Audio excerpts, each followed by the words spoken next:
Zone Media.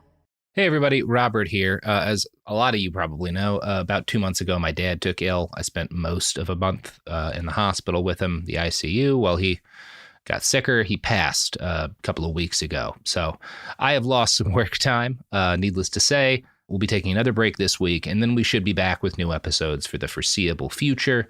I just needed another week to, get back ahead, get myself going again.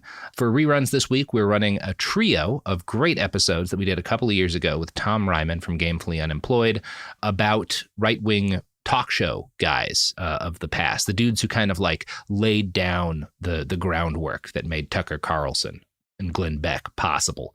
So they're great episodes. Check them out. And I also wanted to plug the Portland Diaper Bank. Every year around this time, we do a fundraiser for the Portland Diaper Bank. This is our 5th year in a row. Last year, y'all raised nearly $30,000 to provide diapers to low-income people. And over the course of the last 4 years, this will be our 5th year, Behind the Bastards listeners have raised more than $100,000. So if you want to help out, just Google GoFundMe, BTB fundraiser for PDX Diaper Bank. That's GoFundMe, BTB fundraiser for PDX Diaper Bank. Thanks, everybody. This is an iHeart podcast. Guaranteed human.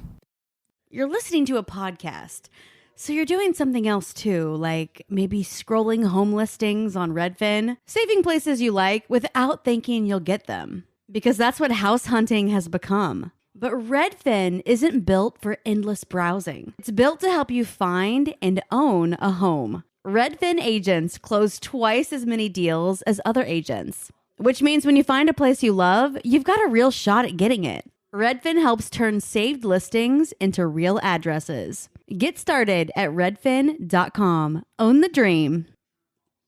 Support for the show comes from Public, the investing platform for those who take it seriously. On Public, you can build a multi-asset portfolio of stocks, bonds, options, crypto, and now generated assets, which allow you to turn any idea into an investable index with AI. It all starts with your prompt. From renewable energy companies with high free cash flow to semiconductor suppliers growing revenue over 20% year over year, you can literally type any prompt and put the AI to work. It screens thousands of stocks, builds a one-of-a-kind index, and lets you backtest it against the S&P 500.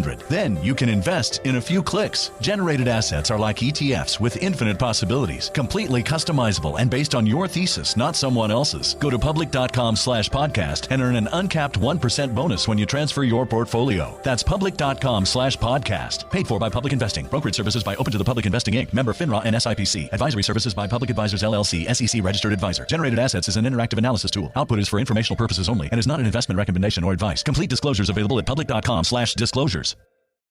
Flag football is exploding, and iFlag is leading the way. As the Guinness World Record holder, iFlag hosts premier flag football tournaments nationwide for boys, girls, high school girls, and adults. From first-time players to elite competitors, iFlag delivers top-level competition, unforgettable experiences, and a community built around the game. Ready to be part of it? Join the movement. Find your tournament and learn more at iflag.org. That's iflag.org. This is Bethany Frankel from Just Be with Bethany Frankel. Most dog food is marketing, not nutrition. That is why Biggie and Smalls eat just food for dogs, real 100% human-grade food with ingredients I actually recognize. And yes, I do see the difference. Better digestion, healthier skin, more energy, dogs that feel better, my babies. If you've been on the fence about switching, stop overthinking it. What's more important than your furry babies and their health? Go to justfoodfordogs.com right now and get 50% off your first box. No code needed. Just try it.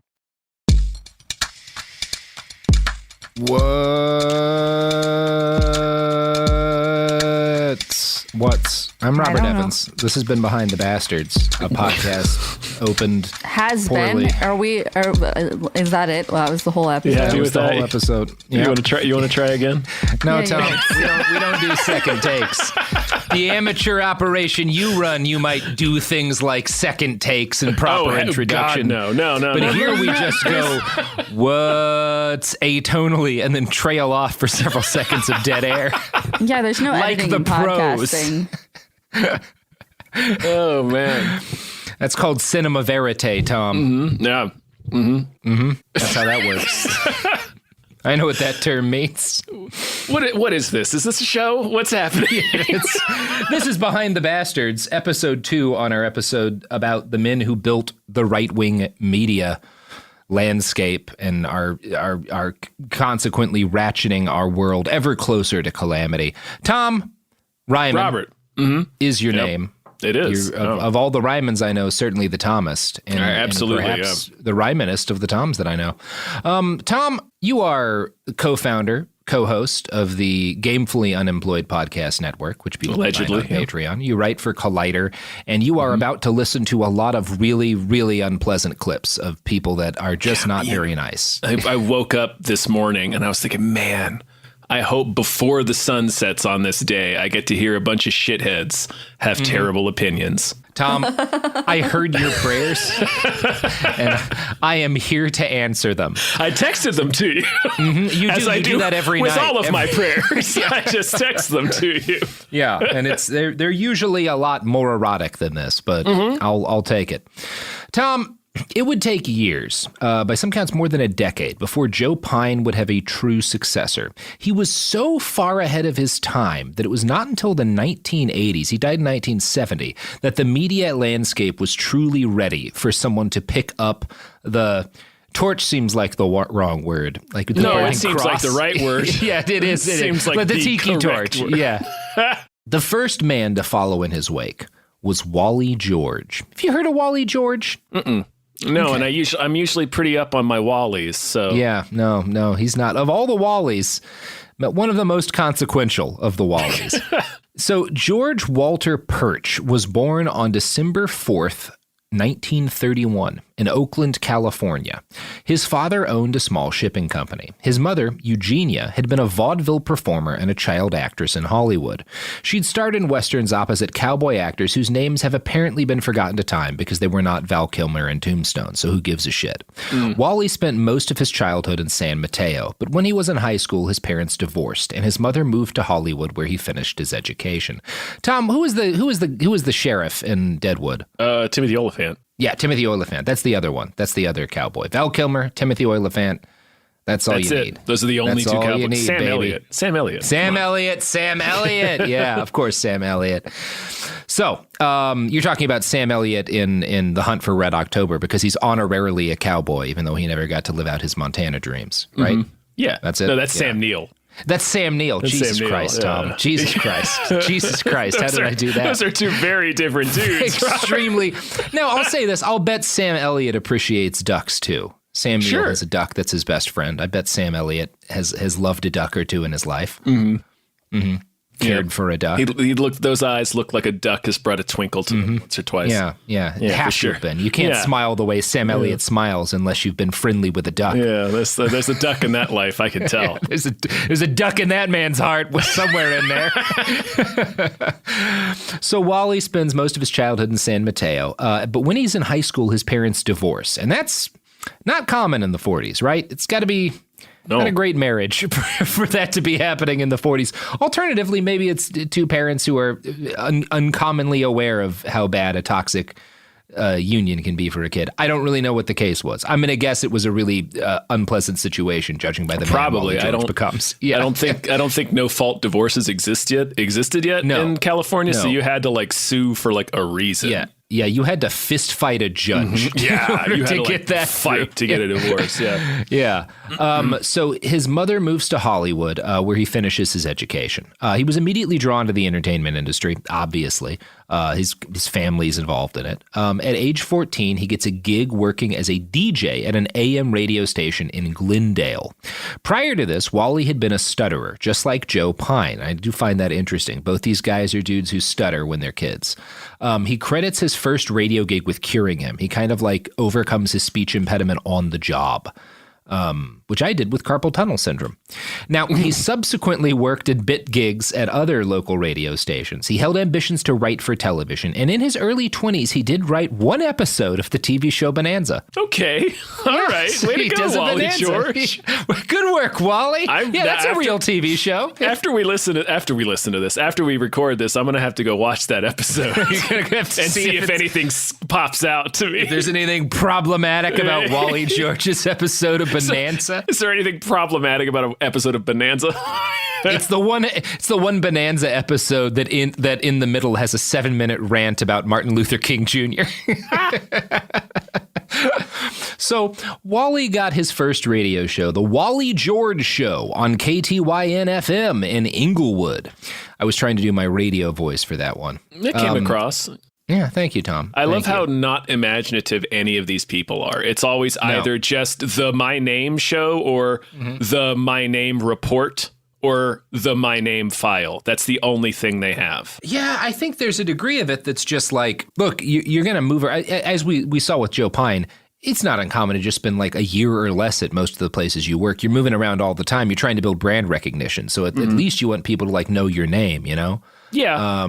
And to be fair, everybody they don't say, let's watch The Tonight Show. They say, let's watch Carson. Let's watch Leno. Yeah, let's watch Carson. Let's watch Leno. Let's watch... no, there's no one else anyone watches. That's it. It stopped. Yeah, that's it. It's done now. Yeah. Yeah, I mean, I have no animosity towards Stephen Colbert, but my God, late night TV is just a horrible idea. We should know that now. We should accept it. It needs to go. Craig Ferguson needs to be allowed to take it out behind a barn and shoot it. That's who should do it. Craig. Crying like the boy in Old Yeller as he loads his dad's shotgun. I'm sorry I have to Johnny do this Carson's to you. shotgun. I never wanted this for you. So he gets his first show in 1969, which is the year before Joe Pine dies. And yeah, he goes through, he does like they all do. He runs through like a series of shows on different networks. He produces and co-hosts talk radio programs, one with LA's then mayor Sam Yorty for like nearly a decade. So he's in like talk radio for a while, but kind of a respectable turn of talk radio. He starts his own radio show, and it does well enough that he's able to, in 1979, he starts his own talk radio show again. And this one does well enough that he's able to launch his own TV show off of it called Hot Seat, which first airs in 1983 at an independent radio station in Anaheim, California. Now, 1983 is a year before Rush Limbaugh started his first political radio show, and a decade before the first episode of The Jerry Springer Show in 1991. Hot Seat with Wally George would include elements from both of these later shows. From an article in Timeline, quote, George had a way of riling even the most collected and intelligent guests. In his first year, for instance, George invited then ACLU lawyer and later journalist Jeff Cohen to talk about police brutality and surveillance of lawful, politically motivated organizations. At first, Cohen's responses to questions like, why do you want to handcuff the police department from catching criminals? Seem prepared, choreographed. But after a few minutes, the interview intensifies. Both raise their voices. The audience clatters and gesticulates. George interjects with an age-old challenge. I have nothing to hide, so what do I care if police watch me? The audience brays with joy. But for all his cruel bravado and personal attacks, George consistently stumbled when the tables were turned. His ideology was full of contradictions. In one episode, he spits, I say Martin Luther King does not deserve a national holiday in his name. There are many more Americans who deserve it a heck of a lot more. So... that's the kind of guy he is. We're no longer like the genteel playing it being polite kind of guy. He's very much a recognizable sort of right-wing media figure. Yeah, in November. Yeah, keeping it authentically asshole. Yeah, keeping it authentically asshole. In November of 1983, Wally earned his first national news story when he so irritated his guest Blaise Bonpane, a pacifist and a human rights activist. I mean, that name rules. That is a good name, right?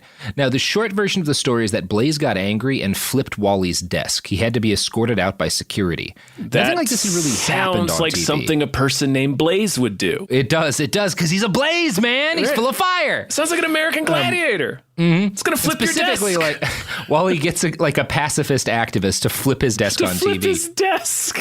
What this has never really happened before. This is like a huge deal. Like, this is the first Geraldo getting hit with a fucking chair, you know? God, what a great moment that was. I found an interview with Blaise that sheds more light on this incident and what came after, because this incident really, like, you could draw a direct line from this to Jerry Springer. I'm sorry, what year was this again? This is 1983. 83. Springer starts in 91. Okay. So, and this is really like this chunk I'm going to read is interesting because it gives you a sense of the way in which Wally is helping to give birth to not just the cultural space that guys like Jerry Springer occupy, but like what reality TV becomes. So this is Blaise talking about what happened after he flips that desk. and gets escorted off by security. Quote, he called me, this had to be 1983, and asked if I could come on his program. It was right during Reagan's war in Grenada. In a phone conversation, he seemed just delightful. I was in the background listening to his interviews just before me, a Mexican-American attorney, and Wally was just insulting him with racial slurs and so on, and I was quite irritated just hearing him operate. When it was my turn, I went to the interview, and he had a large group of young people in the audience, and just as he was getting started, I turned towards the audience and I said, I hope you won't go and die as the enemy in a place like Grenada where you're not wanted. He got a little upset when I made that comment. He came over and assaulted me and battered me. He attacked me from behind. It was a little difficult for a long-standing boxer to not respond, but I thought that would be a terrible thing to do. So I looked at his desk and I saw there was no one near it and no one that would be harmed, so I just flipped the desk over and walked out. I came home and I told my wife and children how surprised I was, and within moments we saw it on ABC, CBS, NBC. It was all over the country. I think that particular episode has been played 1,000 times across the country. I still see it. It's amazing how it made an impact on TV.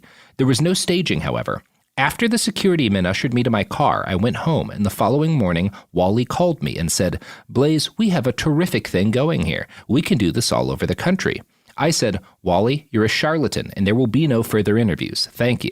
You see, like, Wally doesn't believe in shit. No, like, yeah. Wally is just like, yeah, I'll bring this guy. Like, I want him to throw shit. I want to, like, this is great TV. So that's more of the thing that I was talking about last episode, where it's like, is he genuinely getting pulled in this direction, or is he getting pulled in this direction because, like, this makes good TV? And that's like the guiding light of a lot of these chuds, is that they don't actually believe in a lot of things, if anything at all. They just believe in whatever gets them the money, gets them the attention. I think Joe Pine might have believed in things. He certainly fought for something at one point.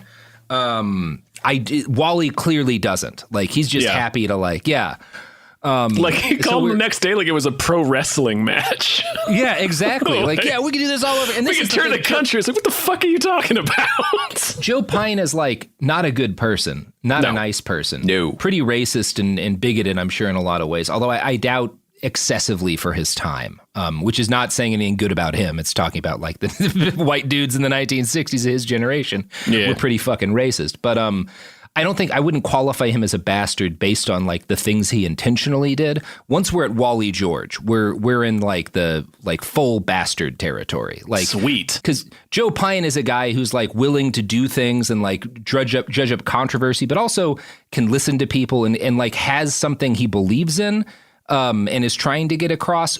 With Wally George, it is pure, I'm into this right-wing shit just because it gets the rage views. It gets people angry, it gets people riled up. I don't care who I have on. I want folks to fight. I just want to, like, tickle people's amygdala and make them angry. Does he start selling brain pills, Robert?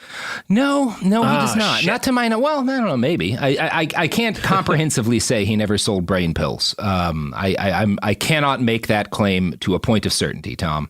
I was going to get so excited if it showed up later. That like Alex Jones and like a lot of the folks who came after, Wally George built an audience that was cult-like in its devotion. By 1984, an audience of mostly college-age men were waiting up to 6 months for their chance to sit in his 80-person studio audience. People would, like, sign up for this shit way ahead of time. They'd shout, Wally, Wally, and wear shirts with American flags on them, roaring until he forced them to stop. Where Joe Pine could be mocking and even cruel, as long as he maintained an air of genteel politeness, Wally George was free to scream, shout, and even strike people. He told one interviewer in 1984, they say that I'm a lunatic, that I'm a maniac, but why do you have to smile at your guests and be nice and let them say what they want to say? In this, Wally completed the transition from Joe Pine, a right-wing firebrand whose work was still firmly rooted in the outward civility of the 1950s, to modern right-wing media. Wally would not sit and listen to, for example, a trans woman explaining her life. He had no interest in letting guests say their piece. The central conceit of his show was that left-leaning guests would be allowed to show up and try to make an argument while Wally and his audience harassed and insulted them. I want to play this segment from his show where he has a popular radio DJ on. The DJ brings U2 albums to hand out to the audience. It was 1984. And he chastises Wally for having previously claimed that the band were devil worshippers, which is an argument Wally George made a number of times. Here's Wally's reply. You said U2 were a bunch of devil worshippers. They are. They're terrible. No, they're Christians. 3 of the 4 admit they're Christians. You're saying I'm wrong? You're wrong. Wally is never Oh my God, that's what he looks like? Prove it to me now. I don't want any proof. Guys, he looks like Ric Flair with a Prince Valiant haircut. We're getting beyond the issue. He looks incredible. The reason I have you down Looks here like now Colonel is your Sanders station is one of the vibes at the same stations time. that He is being does. He looks like criticized. Colonel Sanders' Now, the FCC is guru. cracking down on what they call Like his spiritual launch advisor. radio. Shock radio. And I say it's about time. I say the FCC should crack down. There's a lot of nonsense, a lot of really filth and sexual innuendo that little kids are listening to. And I say it's about time that the FCC crack down on these filthy radio stations. All right. That's enough of this clip. So, first off, he looks incredible. He looks incredible. Yeah, he looks. The amazing thing about Wally George, He looks like a carnival magician. You watch. He looks like a guy that ties balloon animals. He looks amazing.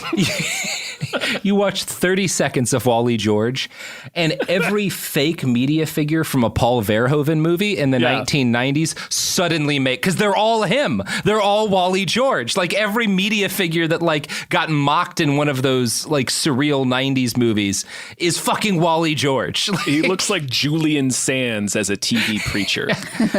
He looks like if Julian Assange was a warlock. Yes. If a vampire bits Julian Assange's neck, he would turn This into is what Wally he would turn George. into. Yeah. It's incredible. He's in, for those of you who aren't going to look at the picture, he has like shoulder length white hair that can't be real, cannot be real. It's either a wig or like so flat ironed that it just lays there. Like, and he's got a white suit. He looks like Mr. White from the Venture Brothers, but not an albino. Right. He's just an amazing commitment to a very specific aesthetic. Yeah. He's like, this is my thing, and I'm just gonna blunt force it on people. I am the 1980s. A third of my body weight is cocaine. He does. He looks like somebody. Like he looks like the shredder dumped mutagen on a pile of cocaine. And like that's if the creature cocaine that was a man, that's Wally George. Yeah, if it mutated. So, Tom, yeah. Here's him talking to Larry Rice, a same-sex marriage advocate and an AIDS awareness activist. Oh, boy. Hooray. A gay pride parade. I say it is very offensive. It is very offensive for gays to be running around groping each other in the park. What do you think about that? I don't think it's very fair for you to make fun of people whose lifestyle is not the way you want it to be. And I think it's... Oh, really? I think it's kind of sad, because, like, they don't hurt you, what they do, and, I'm just saying walking down it's offensive, you stupid nitwit. It's offensive, isn't it? And you're offensive. Well, it's not fair. I'll tell you what, because people like you're the people that cause the problem.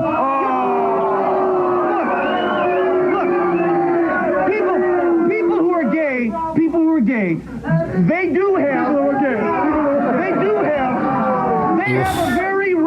they have it very rough in this world, okay, because of people like you. And I think, wait a minute. This is very upsetting. I think that because people make it so hard for them to live that they have a lot of like mental disorders and things. All right, that's probably about enough of that. If you guys listening can stomach rough. Looking up this clip. It's a nightmare. Rough. It keeps it's horrible. His audience, and they're just like huge grins. It's clearly and nothing cheering. but high school bullies, like screaming like. And this guy is it's horrible. He's just trying to get his point out, and he's saying like these completely rational things. Mm-hmm. Oh my God! But it's also there's a couple of things that are interesting comparing him to Joe Pine. Number one, you can think back to Joe Pine, who again I'm certain held very regressive views on gay people.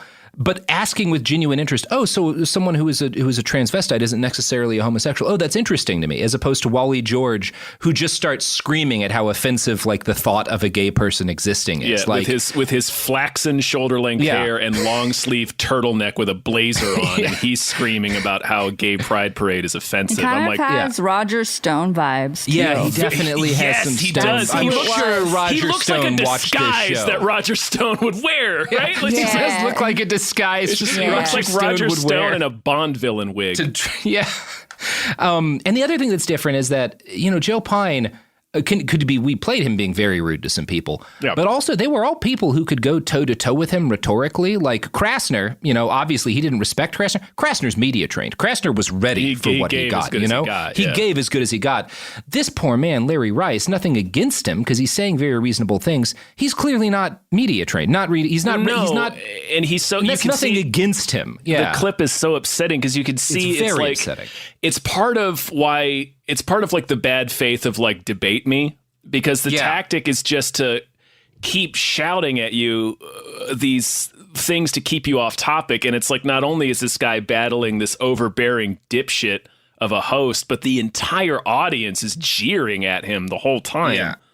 So like, I can't imagine being in that, like, even if you are media trained, being in that situation, it's like, Jesus, like I can't find footing to even make my argument. No one can do well in that kind of an environment. But no. And it's one of those things. I do think that like Joe Pine was someone who did want to debate people and would debate people and would go out of his way to get people who could present themselves well on television, even if what they were saying was like, and I'm not going to say that maybe this was comprehensively true of everything he did, but all of Wally George is like this. It is nothing but this. It's just hate. I want to point out that his little turtleneck matched the wallpaper of his set. It did. It sure did. And then he's got a little behind him is a framed photo of a space shuttle taking off. It just says USA at the bottom. Yeah, it sure does. So his set is like a little boy's room. It is.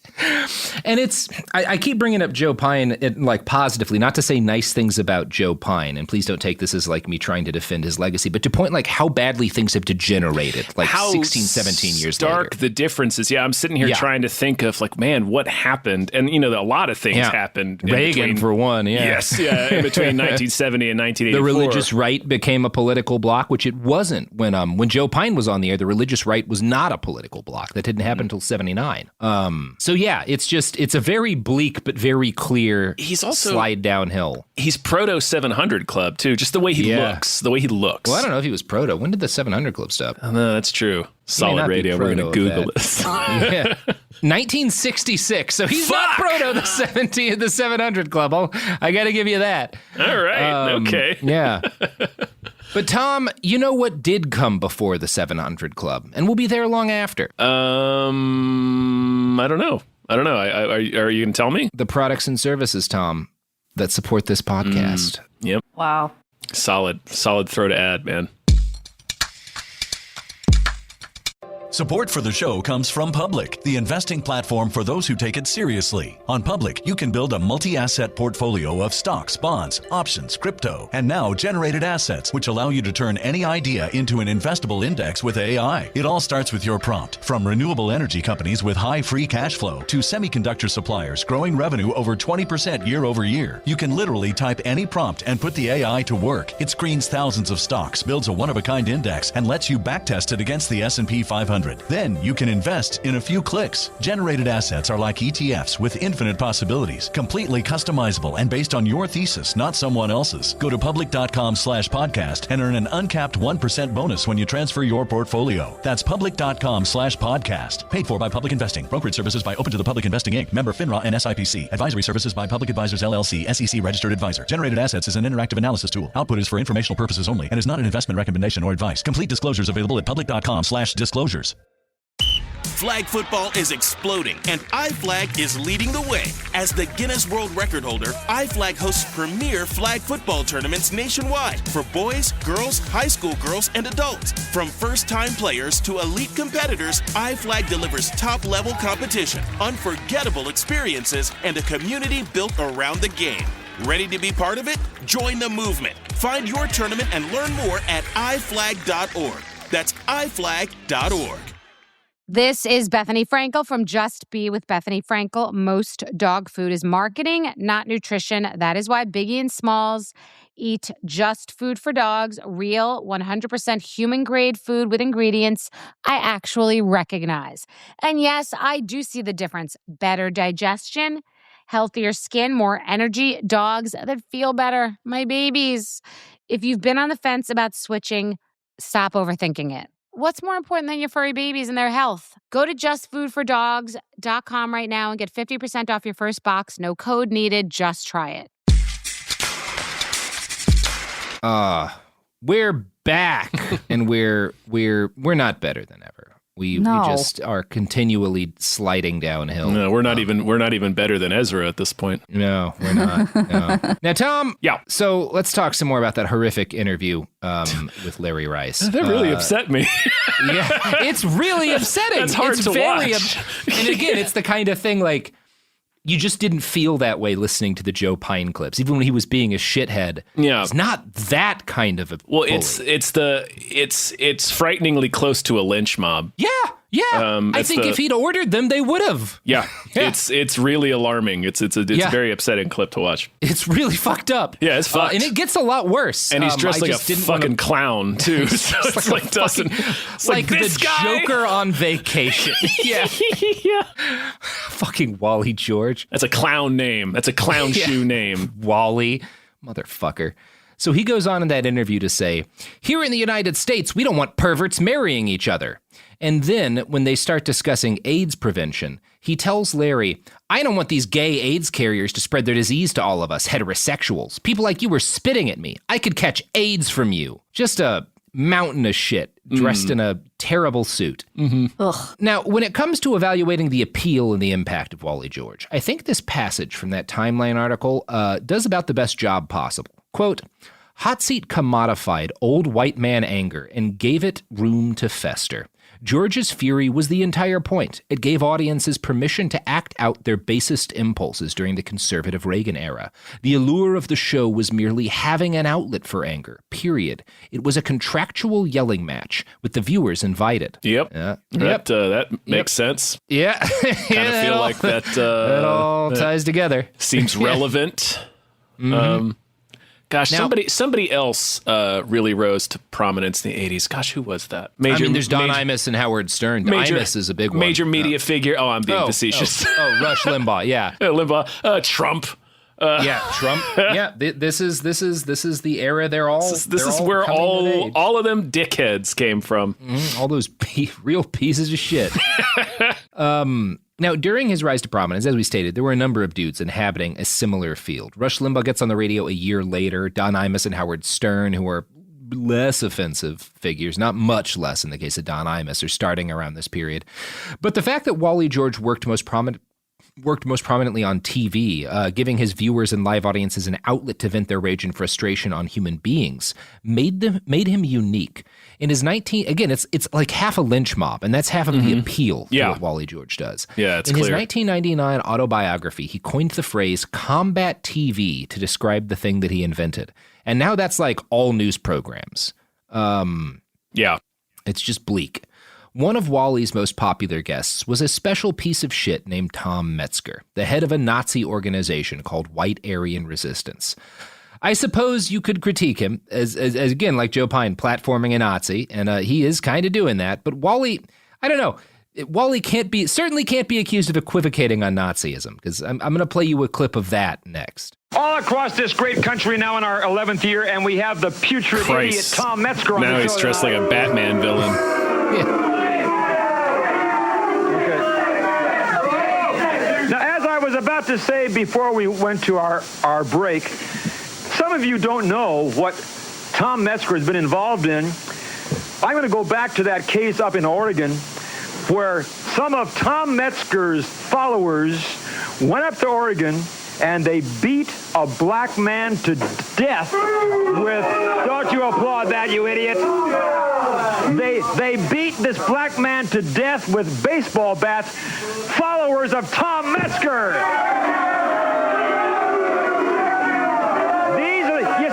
He sits there with that smug little grin on his face because he doesn't get his hands bloody. He sends out his henchmen and his followers to do his dirty work for him.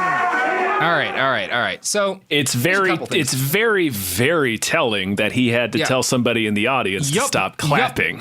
That's exactly right, Tom. That's what I was going to point out. Because he is certainly not, and like to the extent that he platforms Metzger, he's mostly screaming at him. Yeah. But you can see again where things have gone. That he has to stop his audience from clapping at the murder of Mulugeta Sarah. That you're encouraging is bringing these people in, Wally. It's fascinating, but it's also there's something so bleak about that too, because there are a lot of mostly horrible things you can say about Wally, and I'm sure Tom went on his show because he saw it as a platform.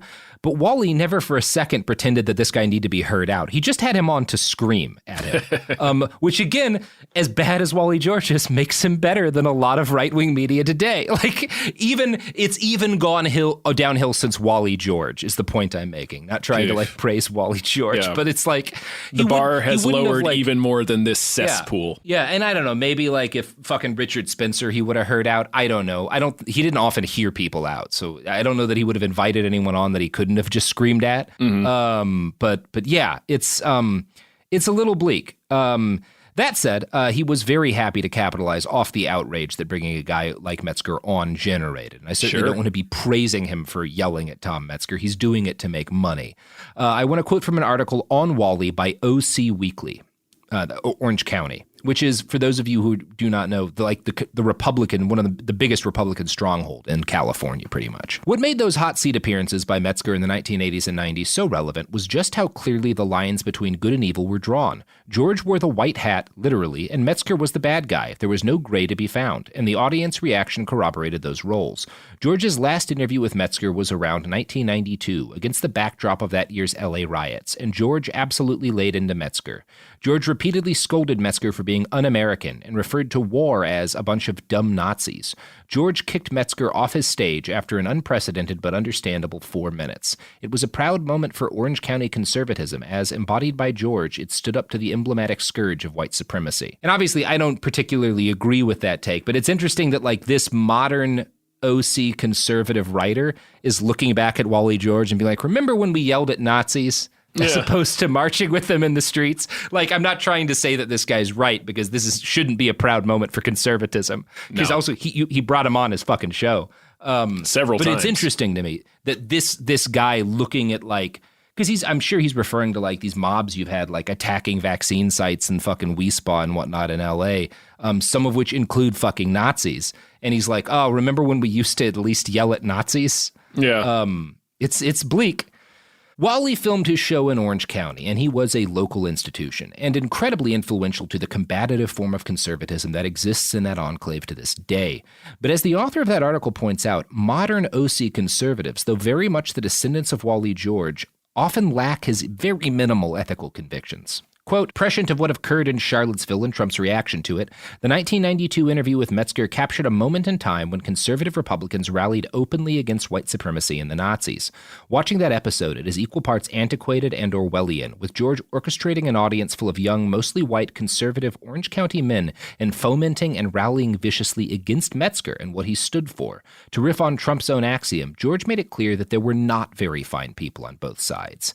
In a fitting end to the segment, George stood up behind his desk and led his audience in a recitation of the Pledge of Allegiance, with particular vocal emphasis on the last line, with liberty and justice for all. He then expanded on that theme to his audience as he looked deploringly at Metzger, reminding him the phrase meant to encompass all races, all religions, and all creeds. And yeah, it's bleak. I mean, I feel like Wally's the kind of dude that would have this guy on to scream at him, not because he really personally finds his politics all that distasteful. No, I don't think he cares about any. I don't think. No. I'm sure he finds because I don't think he cares about politics much. No, it was just one.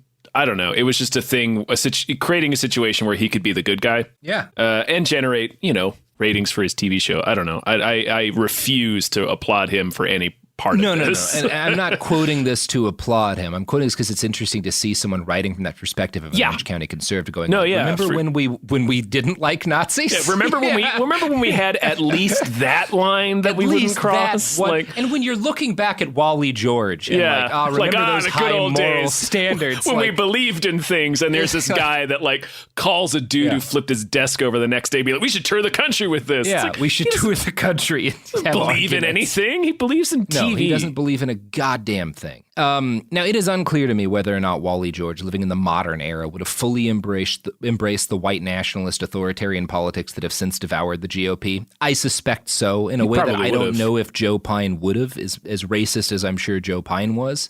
Well, Joe Pine at least was in World War II. I think he might fight Nazis. Right, he might brush up against that a little bit. Yeah, I think if he saw a dude with a swastika flag in a march, he'd be like, well, fuck those guys. Yeah, whatever's happening over there. Whatever's happening over there, I don't like that flag. Yeah. Yeah. So, yeah, I don't know. I can't say what Wally would have done clearly. But if we're to judge purely off his TV appearances, maybe no. If we were to judge what we know about him morally, probably yes. He seems cut from the same grifter cloth, yeah. Yeah. And Wally is, it's worth noting, one of the very first conservative political voices to use a phrase that has since become infamous.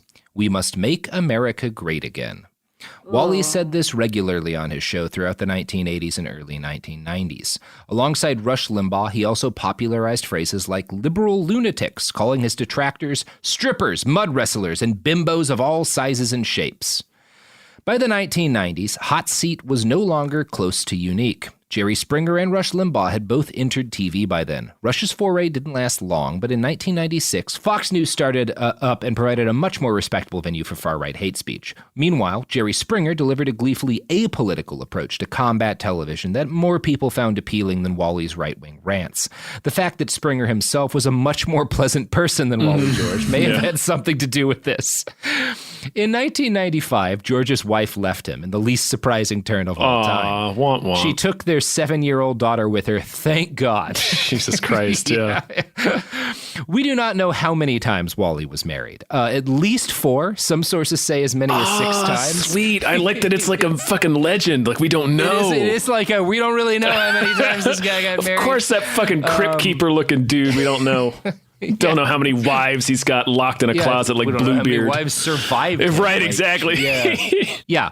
Wally had several kids, but he was not really a father to any of them. He would have kids, but he was no one's father. I think it's fair to say. Man, judging by his set, I thought he would have delighted in having little kids. Yeah, having a little kid around. You guys into rocket ships? And blue turtlenecks? His most prominent child, Tom, was the actress Rebecca De Mornay. That's his daughter. Yeah, that's his daughter, Wally George's daughter. Tell us about Rebecca De Mornay. Oh, they have kind of the same hair. You can see it. Man, that's fucked up. I mean, she's in Hand That Rocks the Cradle. She's in the Sweet Three Musketeers, the Disney one with Oliver Platt and Charlie Sheen and Kiefer Sutherland. She's in that TV version of The Shining. She is in that TV version of The Shining, Tom. That's man, that just shattered my entire universe. You didn't expect that, did you, Tom? Did not expect that Didn't twist. expect to learn that today, did you? Was she the... No, that's too late. I was going to say, was she the one that the wife took? But no, Rebecca De Mornay was already in movies at that point. Yeah, I think she was. Yeah, no, he was just having kids and abandoning them left and right, Tom. You know who else has kids and abandons them? The sponsors responsible for these delightful products and services. Not a single one of them raise their own kids. Well, that's going to help us get sponsors, Robert. Thank you, Sophie. Thank you. You're great. Sophie, look, I think some people, like to raise their kids in a loving environment, and some people like the song A Boy Named Sue and think that that's a good way to raise a kid. And both options are equally respectable. And what does that have to do with our sponsors? Well, if you can abandon your kids as long as you name them Sue, it's fine. Mm-hmm. As the song shows, they'll turn out okay. They'll learn how to fight. We'll also accept Ramblin' Man. Ramblin' Man, sure, absolutely. Mm-hmm. Great child rearing advice in Ramblin' Man. Mm-hmm. All right. Well, that's going to lead us to ads. Support for the show comes from Public, the investing platform for those who take it seriously. On Public, you can build a multi-asset portfolio of stocks, bonds, options, crypto, and now generated assets, which allow you to turn any idea into an investable index with AI. It all starts with your prompt. From renewable energy companies with high free cash flow to semiconductor suppliers growing revenue over 20% year over year, you can literally type any prompt and put the AI to work. It screens thousands of stocks, builds a one-of-a-kind index, and lets you backtest it against the S&P 500. Then you can invest in a few clicks. Generated assets are like ETFs with infinite possibilities, completely customizable and based on your thesis, not someone else's. Go to public.com/podcast and earn an uncapped 1% bonus when you transfer your portfolio. That's public.com/podcast. Paid for by Public Investing. Brokerage services by Open to the Public Investing Inc. Member FINRA and SIPC. Advisory services by Public Advisors LLC, SEC registered advisor. Generated assets is an interactive analysis tool. Output is for informational purposes only and is not an investment recommendation or advice. Complete disclosures available at public.com/disclosures. Flag football is exploding, and iFlag is leading the way. As the Guinness World Record holder, iFlag hosts premier flag football tournaments nationwide for boys, girls, high school girls, and adults. From first-time players to elite competitors, iFlag delivers top-level competition, unforgettable experiences, and a community built around the game. Ready to be part of it? Join the movement. Find your tournament and learn more at iflag.org. That's iflag.org. This is Bethany Frankel from Just Be with Bethany Frankel. Let me be blunt. Most dog food is junk. It just is. And I'm not feeding junk to Biggie and Smalls. That is why they eat Just Food for Dogs. It's real, 100% human-grade food with ingredients I actually recognize, not mystery pellets pretending to be healthy. And once I switched, the difference was obvious. Better digestion, better skin, more energy, dogs who actually feel good instead of just surviving dinner. Here's the thing. You care about quality. You make an intentional choice to be healthy. So why are you gambling with your dog's health? So let's think about our furry babies. Go to justfoodfordogs.com right now and get 50% off your first box. No code, just try it. Because once you see the difference, you're not going back. We're back, and we're all just silently appreciating the song A Boy Named Sue, which again contains all of the parenting lessons anyone listening to this will ever need to know. Certainly anyone we're talking about will need. Certainly ever observed. So, Rebecca De Mornay, am I saying her name right? As far as I know. All right. Yeah, you know she is, obviously. Yeah. What's she in? What's her big shit? I just rattled. Are you serious? I just rattled them all Tom. off. Okay, well, my brain doesn't work, Tom. Hand That Rocks the Cradle is probably your biggest thing. Right, Hand That Rocks the Cradle. I'm sorry. I'm on drugs. And it's more that I'm mostly sober now. It's more that I was on drugs for 13 straight years. So my memory doesn't do so great. Yeah, I remember that. You knew me during I remember that. I was there. Smoking days. Yeah, you were there for some of that. That night I gave everybody way too much. The night you put Dave in the hospital? They were hallucinating, yeah. I mean, in fairness, Dave decided the hospital was the right place to be at that point. That's true, yeah. I haven't been able to watch Back to the Future since. We were coming up during that when we realized we had grossly misjudged the amount of pot that we had taken. Fucked up the dosage by a whole lot. Yeah, it was something like 60 doses or so. So his most prominent child was the actress Rebecca De Mornay, who fucking hated Wally George.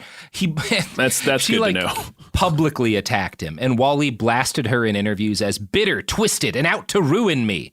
I found an old LA Times article that provides more context to Wally during the downswing of his career. You know she's my daughter, don't you? Asks George. He can't help basking in the reflected glory of her celebrity status, even while conceding that she grew up in England without knowing him and wants nothing to do with him now. What really bothers me more than anything is that she's given interviews saying I never tried to contact her until after she became a star. It's not true. I embarrass her. She hangs out with left-wing actors like Robert De Niro and Jack Nicholson and Harry Dean Stanton. They don't like me because I've badmouthed Hollywood. They've convinced her I'm bad for her career. I just love that trifecta. It's like Robert De Niro, Jack Nicholson, Harry Dean Stanton. Famed leftists all. Oh, man. It's very funny. In fact, yeah. Sorry, just laughing at that. Yeah, it's very funny. And it's one of those things like probably nothing would have maybe saved his career more than if he'd actually like made up with his daughter and like done a big TV special about it. But she never gave into that shit. Like that's clearly what he wanted, was some kind of like big public, for show. He obviously didn't give a shit about her. He abandoned her. No, I'm sure. But I'm sure once she was very famous, he wanted her on his TV show. Yeah, absolutely. Yeah. By the mid-1990s, George's audience was too small for the Nielsen Company to rate, which means it reached less than 24,000 households in the Los Angeles area. As a result, in order to chase notoriety and attention, he was forced to find weirder and weirder guests for Hot Seat. One frequent attendee was Odorous Urungus, the lead singer for Gwar. Odorous loved... Tom turns his head. Odorous loved Wally, telling one interviewer, "Honestly, of all the talk shows, we've been on everything from Springer to Joan Rivers to Jimmy Fallon. It was our favorite one. That cheesy little public access show with that weirdo Wally George. He kicked ass on all of those other multi-million-dollar fucking Hollywood TV creation, constructed human being. Yuck. Those people really made me sick." Yeah, fucking Gwar. I mean, I get why a man who dresses up as a monster for a living would enjoy being on Wally George's show. Yeah. I mean, that was their whole thing. They just wanted to offend people and shock people. Yeah. I get why Wally George and him hit it off. Dexter Holland, lead singer of The Offspring, was also a guest on the Wally George show and described it as punk, which I do think gets at something important.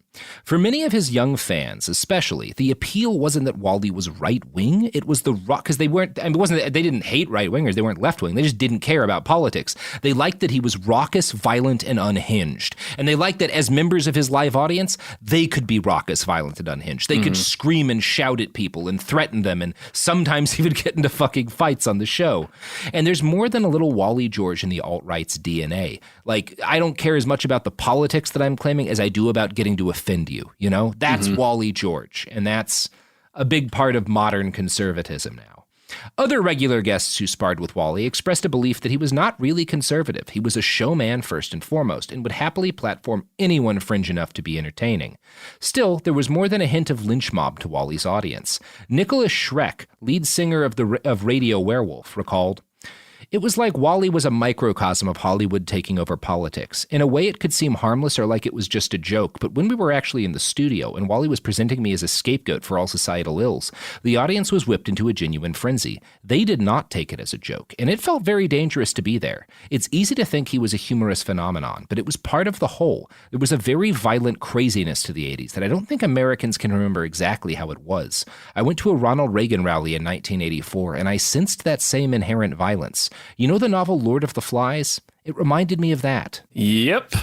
There's a lot in there. Feels a little relevant, doesn't it? Yeah. Nicholas Schreck, onto something there. Yeah, that's like I said, that's one of the main things about watching that clip that was so unpleasant and upsetting is how close it is to a lynch mob. It's just like, he's a big goofball. Like, we had a lot of fun talking about how ridiculous he looks, but like, that is a frightening There's no situation. Joke about that audience. Yeah, that is nothing funny about that audience. No, absolutely not. No, that I have gone toe to toe with more or less that audience in the street with a bunch of weapons on their side. It's the same fucking people. Well, it's very the same motivation. It's oh man, it's so parallel to like Trump, because like Trump himself, the man, is a big stupid idiot that's ridiculous looking, and you can just look at him. That could have just as easily been a Democrat if that had been the easy way to get what he wanted. Yeah.